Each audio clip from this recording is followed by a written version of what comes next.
মধ্যপ্রাচ্যের উত্তপ্ত পরিস্থিতিতে এবার এলো এক নতুন মোড়। বন্ধু ডোনাল্ড ট্রাম্পের যুদ্ধবিরতির ঘোষণায় শুরুতে মুখ না খোলায় ইসরায়েলে হঠাৎ আবারও মিসাইল হামলা করে বসে ইরান।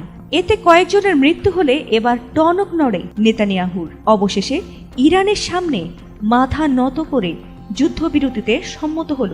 ইসরায়েলের এমন সম্মতিতে এবার দেশটির এক নেতা এবার গাজায়ও যুদ্ধ বন্ধ করতে চাইলেন।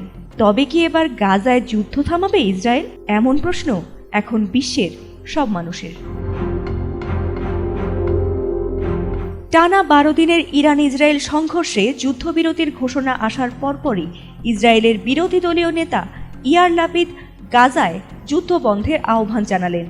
মঙ্গলবার যুদ্ধবিরতি কার্যকরের পর সামাজিক যোগাযোগ মাধ্যম এক্সে লাপিদ লিখেছেন, এখন শুধু বাকি গাজা, সেখানেও যুদ্ধ শেষ করার সময় এসেছে। জিম্মিদের ফিরিয়ে দাও, যুদ্ধ শেষ করো। লাপিদের এই মন্তব্যকে অনেকেই ইতিবাচক সংকেত হিসেবে দেখছেন। তবে নেতানিয়াহুর পক্ষ থেকে এখনও এ নিয়ে কোনো প্রতিক্রিয়া আসেনি।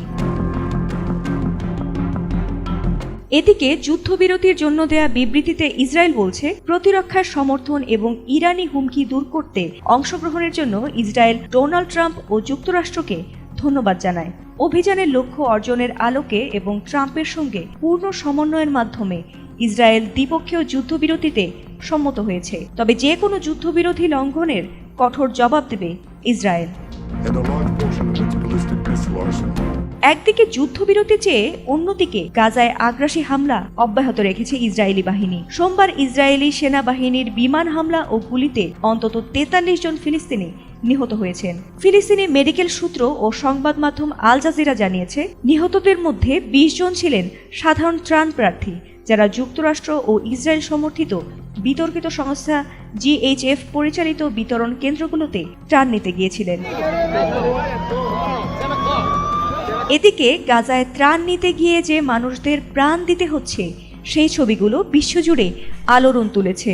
এছাড়াও গাজার যুদ্ধ থামানোর আহ্বানে ইসরায়েলি নেতার ইতিবাচক মতামত প্রকাশের পর এবার আন্তর্জাতিক মহলে ইসরায়েলের বিরুদ্ধে নতুন করে চাপ তৈরি হচ্ছে বলে জানাচ্ছেন আন্তর্জাতিক বিশ্লেষকরা।